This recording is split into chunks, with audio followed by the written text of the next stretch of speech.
What's up, guys? I want to show you all my sleep accessories, sleep system, and my layering options, so you'll know what we need to do to stay warm and off the snow. So as you see in front of me, I'm on my sleeping bag, but underneath my sleeping bag I have a few layers. So in the very base of this, I pull that back, I have this tarp one side, and I have it's like a nice felt soft top to the blanket right here.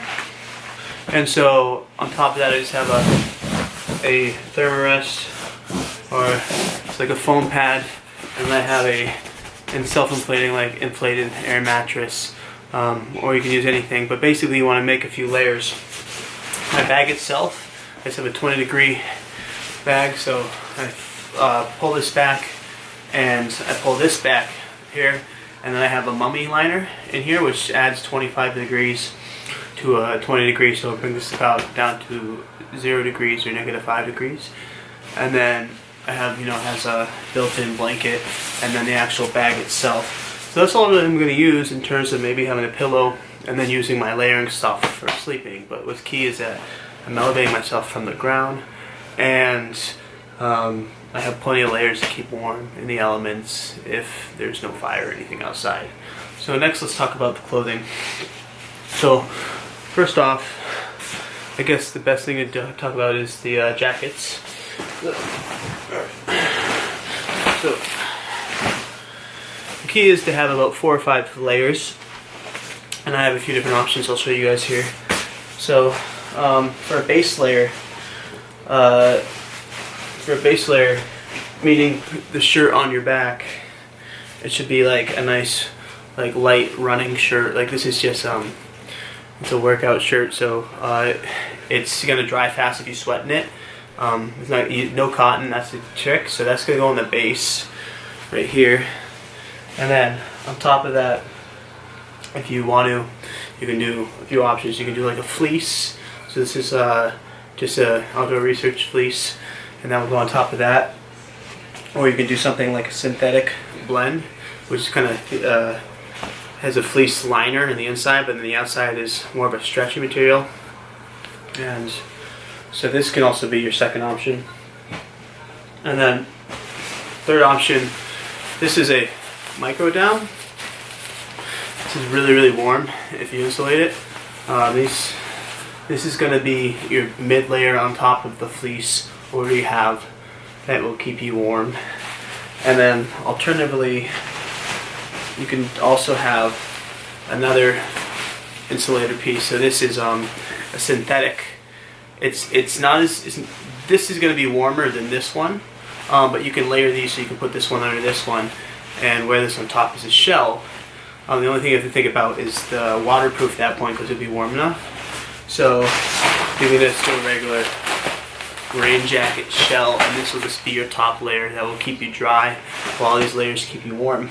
So that's pretty much my upper body, and I'll probably sleep in like something like this jacket and my shirt, and this will be plenty warm and comfortable. It's nice and soft. So in terms of pants, same kind of deal. I have 4 layers here, and I'm not necessarily going to wear 4 layers all at once, but I want to bring them just in case. So I have like some long john hot chili pants, and then I have just some, these are just rock climbing pants for summer, or when I go out in the backpacking. And then so try to just wear this because this is more low profile and streamlined. But if it gets colder, then I can put on some fleece sweats that are really thick and warm, and then my snow pants. So that's that. And then for socks, I kind of just a few wool socks. So I have a few here, and these are smart wool socks. So these are going to be very they're meant for like layering in my boots, which are insulated. But just bring a few socks like this. Gloves, nothing new. I have cut 2 pairs. I have a backup pair, and then in this main pair I have a liner. So these are wool liners. So wool liners, and then I'll have my gloves, and I'll just pack these in case something happens to these and I need to keep my hands warm, but I won't really use these. But it's good to have redundancy in your fingers and your toes, because those are the smallest appendages that will get cold. And then beanies, you see I'm wearing a beanie, but This is more of a warm weather beanie, has a fleece liner or something that's nice and warm, versus these are going to be small and not that warm in the elements. But if you want to pack some of those, have a few options. This is a fleece one, so it's going to be warm, but not that. This one seems to be the best. And then, this thing.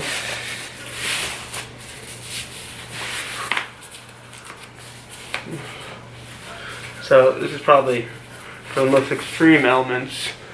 If it's wind's really blowing, it keeps my all the chill off me, and at that point I just don't worry about glasses. So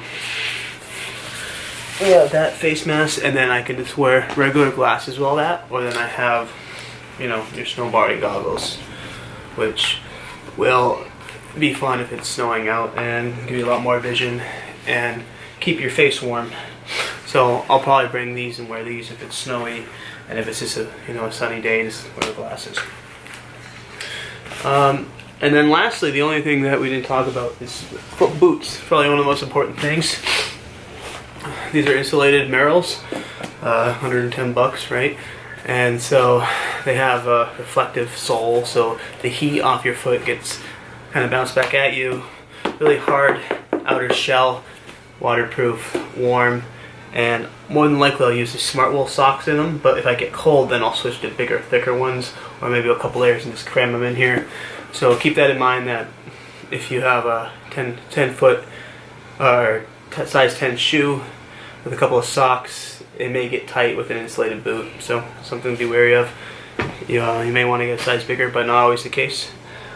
And that's pretty much it. I counted a few layers there, probably like 5 or 6. I won't bring, you don't really need to bring all that, but this is also a really heavy down jacket that you can bring